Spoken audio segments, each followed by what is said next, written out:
holidays are coming up, which means we are going to be gathering with our families, right? So how can we set expectations around these difficult conversations that need to take place and set expectations around the holidays in general? Okay, so my personal advice usually, or a recommendation, I should say, I do not think that life care planning conversations really should take place during the holidays. I think it's very difficult to take a conversation that you already know is going to be emotionally loaded and kind of stack it on top of a situation where for most of us, the holidays already come with their own high emotions. Now, they're not all bad emotions or challenging emotions or, not all holidays are difficult. But if everybody's kind of emotionally charged anyway, I don't always think it's a good idea to try to load on the holiday, the conversation about life care planning on top of something that is already going to be difficult. And that would be an expectation to set with your family as well. I mean, I certainly have known many situations where people are sitting around, Christmas dinner or New Year's dinner, and someone says, Dad, we should talk about getting a will for you. For myself, I would automatically speak up and say, I do not think this is the right time or place. We should absolutely schedule a time to do that, but it's not tonight. It's not tonight. It's not right here. Right. And I am telling you that I would go so far as to leave that table. If whoever it was insisting on talking about that. I don't think that's setting anybody up for success. And I think that when it comes to setting expectations around the holidays in general, that we have to remember that we need to do it. One of the examples I always like to use is if people are coming over to your house and you don't want people drinking, tell them in advance. Yeah. Say, we're not going to have any liquor at my house for this holiday situation. Now, people might get mad. People might push back about that. But you have every right to say there won't be any drinking at my house this year. If for whatever reason that's important to you, or if all you want is wine and beer, then you tell people that. And even if the only reason you're doing that is because you have a single relative who always abuses it, it's still okay for you to say that. And there are so many opportunities around the holidays for us to set expectations like that.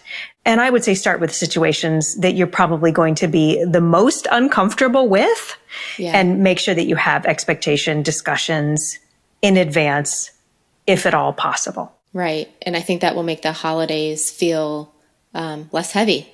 And people probably will be able to come to the holidays and they know what to expect. If you've laid boundaries, and I know you're big on this, Kay, setting boundaries, we know what to expect. I mean, I think about this even with my kids and my husband, right? If we're going into a weekend, what's going on this weekend? If no one knows what's going on, they almost flail, right? We want expectations. We want a schedule. And same thing with the holidays and our families and work in all areas of our life. I think setting proper expectations is so important so that we can not just survive the holidays, but thrive in the holidays. That's exactly what we need, is really to think about how to set things up so that everybody has their best chance to be their best selves. I really think it takes the pressure off when you set those expectations in advance and you say something like, we can't have any dogs at our house, or we're not going to have any drinking at my house, because then, I'm telling you, someone is still going to show up with their dog. Someone is still going to show up with, a big bottle of rum in their hand. And it kind of takes the pressure off when you can say, I already said that we can't have this here at my house. So we're going to have to work something out. Okay. And you can just be so much more loving about everything when you've made those decisions in advance, and you can just keep communicating them. Will people still get mad at you? Probably.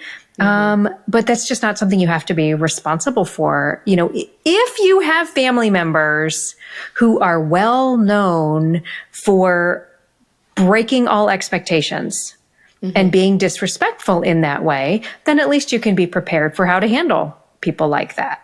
Yeah. I would imagine tone plays a big part of this. Tone can play a big part of it. But I like to be really careful about reminding people who's responsible for what. So I'm only responsible for telling you the information that I have and what's in my heart and for being honest. Mm-hmm. And I can say those using whatever words I want and whatever tone, and I can set that up and it can be perfect. And you still might take that and get terribly offended and never talk to me again. So what I'm responsible for is communicating with you as clearly and thoughtfully as I can. And what I can't be responsible for is the way you react to that. I literally don't have any way of controlling your reactions. Now, if you are in a situation where you really feel like you're having to do a lot of managing yourself in order to get somebody else to behave, that's probably a relationship that you need some help with, because that starts to sound a little bit to me like maybe it's codependent. You know, there could be a lot of things going on there. I don't want to try and diagnose anybody. I'm not a psychiatrist. But if you find yourself in a situation where you're spending 95% of your energy managing somebody else's reactions, I just want you to know that's not a healthy adult relationship. And that's something to get some help with.